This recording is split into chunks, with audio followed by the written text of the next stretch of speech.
My name is Pat Levitt. I'm a neuroscientist. I'm the scientific director of the National Scientific Council on the Developing Child, and I work with Frameworks Institute. I can remember the exact moment that I became a Frameworks convert. The thing that I like about Frameworks is that it takes you beyond sort of knowing where people start and helps give you the tools to sort of get to where you want them to be. I've worked with Frameworks for more than 10 years.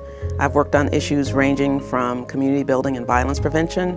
I've worked with them in the Delta and other parts of Mississippi on issues involving race and poverty, in places like San Francisco where we work with gang members, where we've tried to work to lift the voices of those folks whose voices often aren't lifted in conversations about social change. When we realized that we were not capable of communicating the science of child and brain development to anybody other than ourselves, we had to do some self-examination and think about how we were going to accomplish this.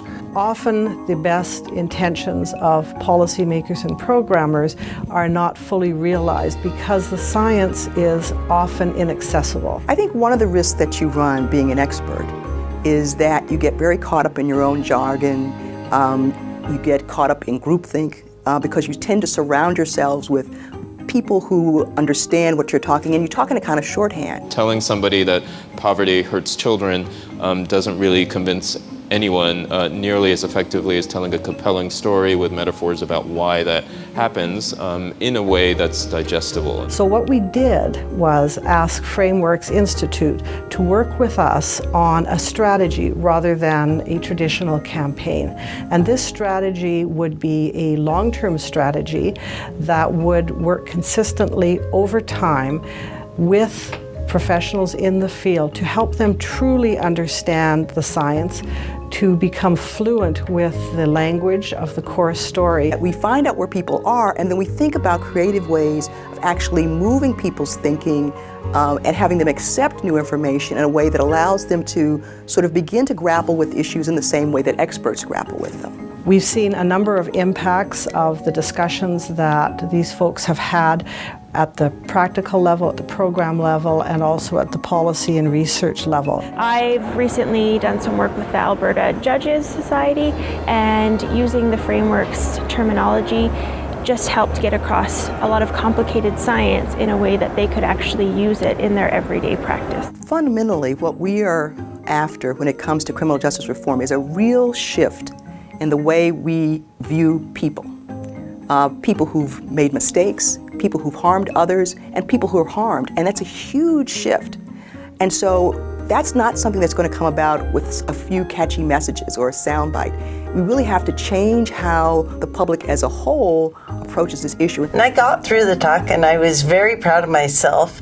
And then a very remarkable thing happened. Every single speaker that came after me and every single person on the panel used the terminology serve and return. It became the main concept that was talked about. Influence is ultimately, as anthropologists would tell us, about storytelling. And so I think we need to be able to tell stories that are brief, but that really come from the science. There is an opportunity with the use of metaphoric language and the Frameworks approach for science to be translated into language that has fidelity to the original science, but is understood by all professionals at the program, policy, and practitioner level. I mean, that's what's kind of fun, is science is not built to then create these narratives by itself. We need the translators to go in and then pull out the key information and present it with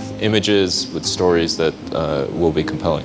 And what Frameworks helps to do is to help them to see and understand that they're actually just a part of a larger story that's out there in our society about them and about the people who don't live there. It's really a collaborative process, always staying true to the science, and then always bringing effective communication strategies to bear from the research that Frameworks has done to make sure that it's the most impactful that it can be. People always wonder whether or not and how this work is relevant for a community. And I would say that it's in many ways more relevant to community than it is to any other audience. I would just encourage people to consider working with Frameworks. It really changes the way you approach your work. It makes you smarter, and it contributes to really a smarter public.